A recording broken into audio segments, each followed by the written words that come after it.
Zaidi ya yote, Chadema inatambua kuwa mustakabali wa mabadiliko ya kweli upo mikononi mwa kizazi kipya. Hivyo tutawekeza kwa makusudi katika kuandaa, kulea na kuwezesha vijana, hasa kizazi cha Gen Z, ili wawe si watazamaji wa siasa, bali wawe wabunifu, wapangaji na waendeshaji wa ajenda za mabadiliko. Hiki ni kizazi kilichokulia katika dunia ya kidigitali, chenye ufahamu mpana wa haki, chenye ujasiri wa kuuliza maswali magumu na kisichokubali tena siasa za mazoea.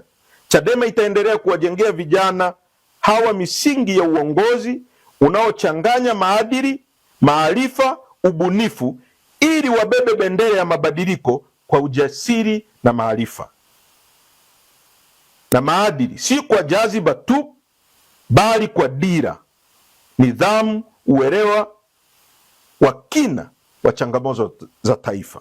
Kwa kufanya hivyo, Chadema inajipambanua si tu kama chama cha upinzani, bali kama harakati ya kizazi na fikra inayounganisha ndoto za vijana na matumaini ya taifa zima.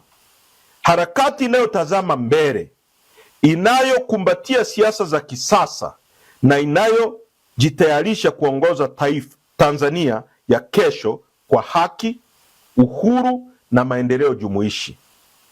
Katika hili tunajisikia fahari kuitwa wanaharakati ambao mapenzi yetu katika haki na utawala wa sheria na uzalendo wetu utabaki kuwa alama njema mbele ya Watanzania wote.